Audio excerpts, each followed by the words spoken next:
اس لیے بھوک سے تنگ ہو کر رو رہا ہے۔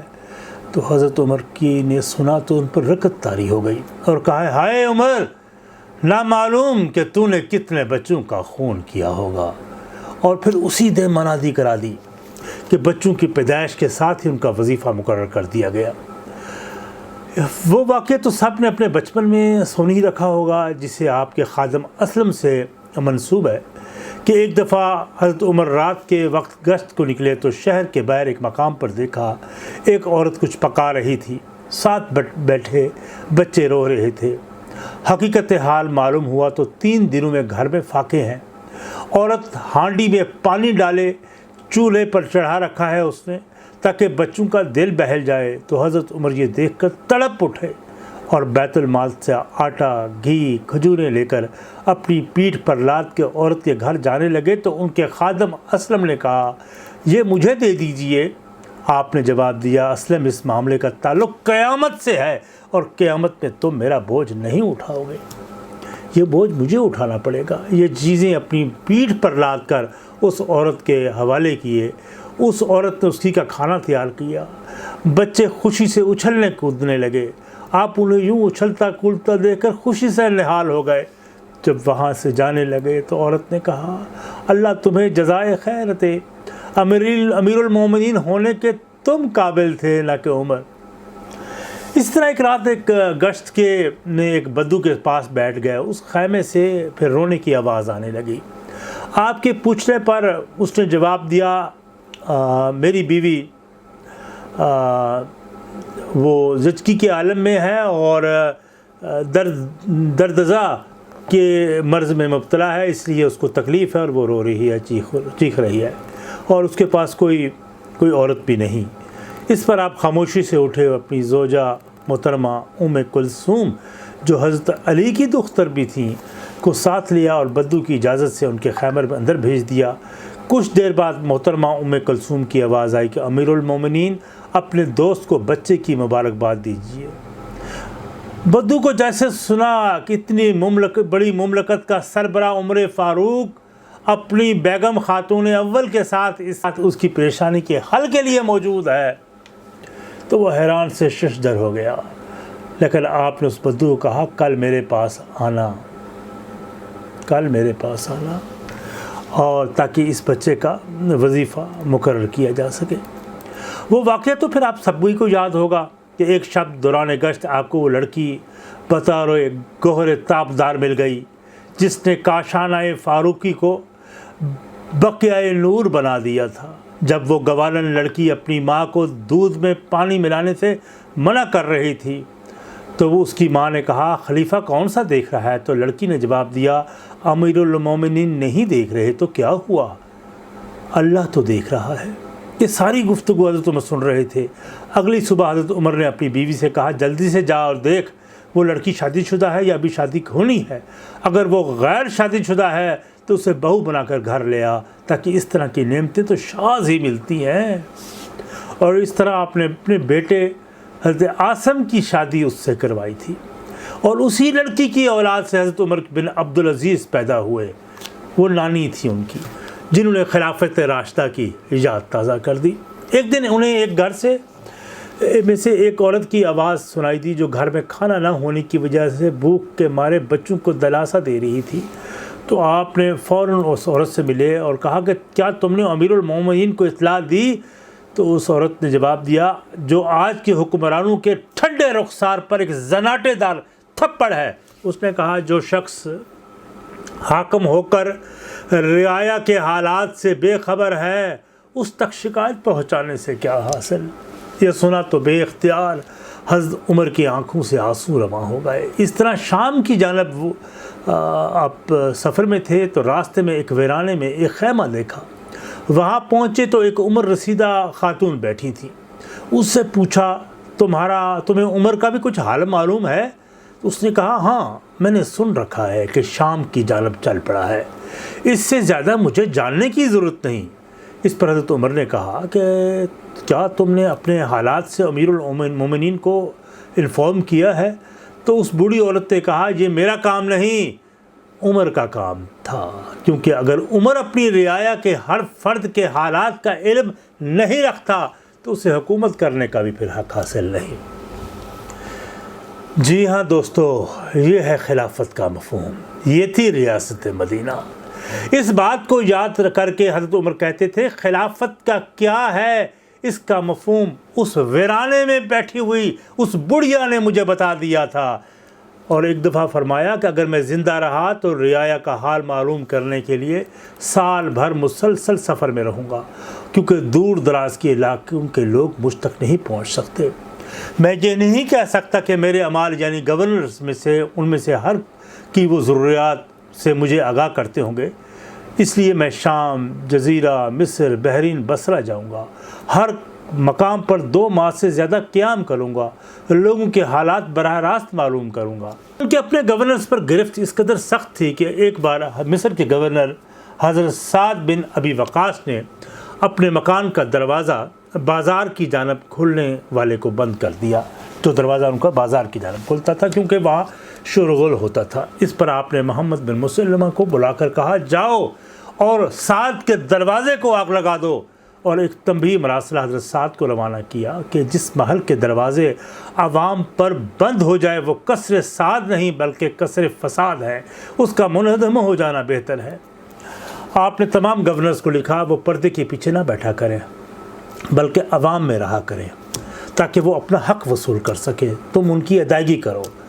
حج کے اجتماع پر جہاں اس دور میں ہزاروں لوگ شریک ہوتے تھے، آپ تمام صوبوں کے گورنرز کو اس موقع پر بلاتے اور لوگوں میں اعلان کروائے جاتے کہ جس شخص کو کسی کے خلاف کچھ شکایت ہو تو وہ امیر المومنین کو ملے۔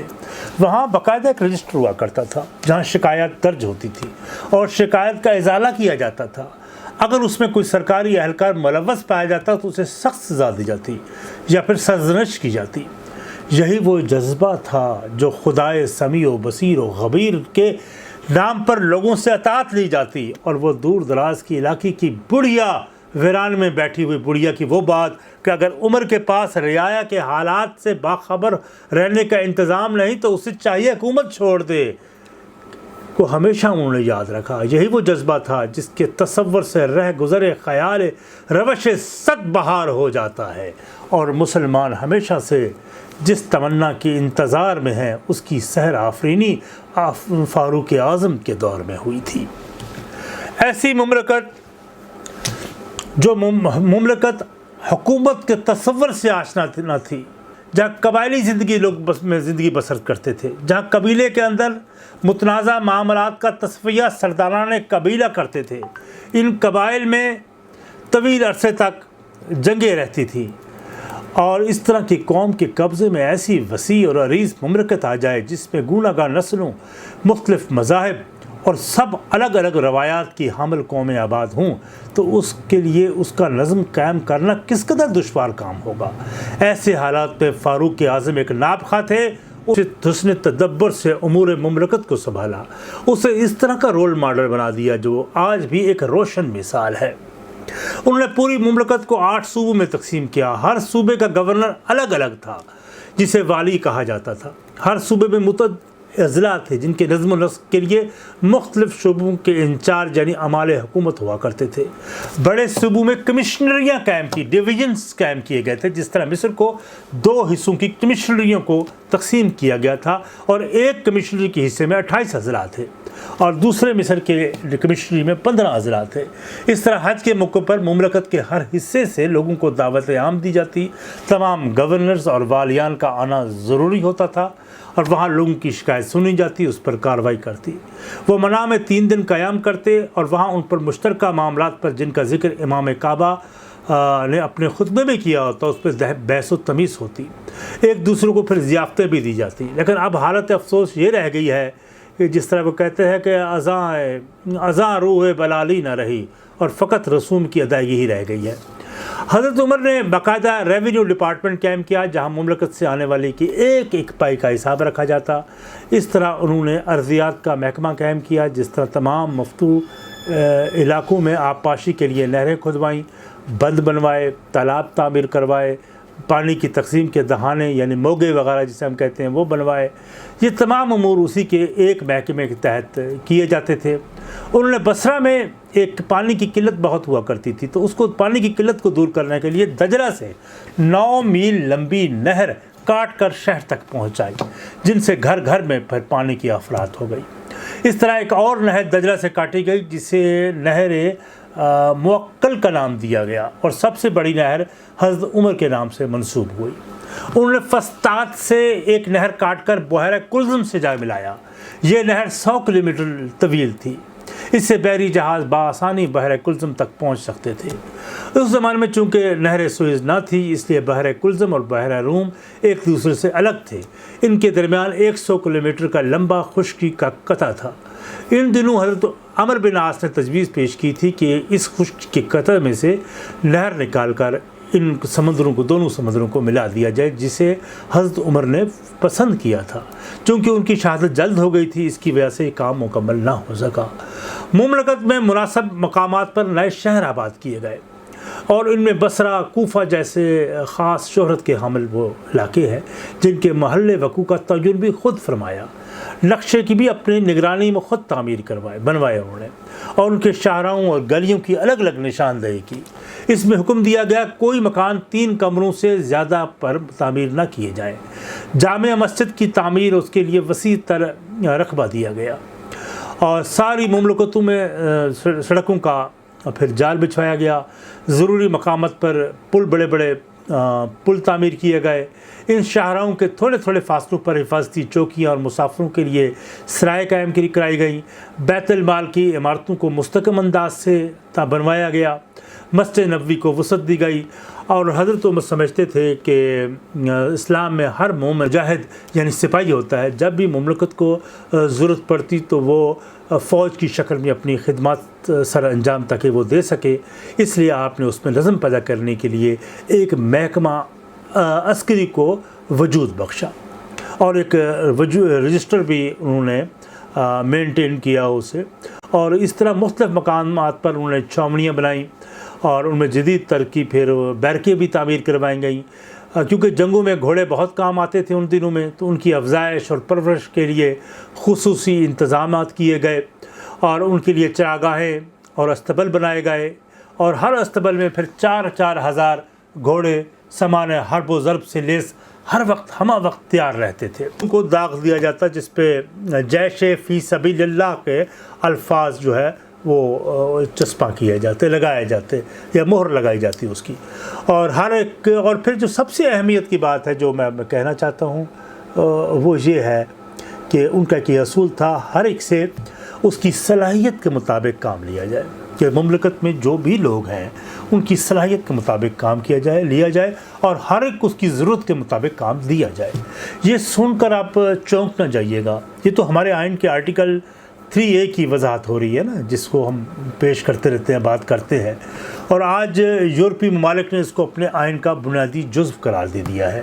تو یقین رکھ لیں کہ یہ اصول جو طمانینت بخش ہے اور سماجی بنیادوں پر ہمارے مسائل کا حل بھی ہے، اس میں جس درخشندہ اصول کو کارل مارکس کے نام سے منسوب کیا جاتا ہے، حقیقت تو یہ ہے کہ یہ نظریہ 6 صدی عیسوی میں دنیا کے سامنے حضور صلی اللہ علیہ وسلم نے پیش کیا، اور اس پر حضرت عمر فاروق نے عمل کر کے دکھا دیا۔ اسی اصول کو حضرت عمر فاروق رضی اللہ عنہ نے جنگوں میں شامل سپاہیوں کے لیے بھی طے کیا، افراد مملکت کے وظائف مقرر کر دینے کا بھی طریقہ اختیار کیا۔ ویلفیئر کے ہی وہ سنہرے اصول تھے جسے آج بھی ویلفیئر ریاستوں میں ان قوانین کو عمر لاز کہا جاتا ہے۔ اب آپ سے اجازت، اپنی آرا سے ضرور نوازیے گا، جڑے رہیے گا۔ یہ اس کے بعد ہمارا یہ آخری ولاگ ہوگا جو حضرت عمر کی شہادت کے حوالے سے ہوگا۔ اس حضرت عمر کی شہادت کے حوالے سے محض یہ کہہ دینا کہ اس کا قاتل ابو لولو فیروز تھا، یہ بات ناکافی ہے۔ اس پہ ہم ایک ڈیٹیل سے گفتگو کریں گے، منتظر رہیے گا۔ اس پہ میری بھی کچھ تحقیق ہے، اس کو میں آپ کے سامنے پیش کروں گا۔ اپنی آرا سے ضرور نوازیے گا۔ بہت شکریہ، والسلام۔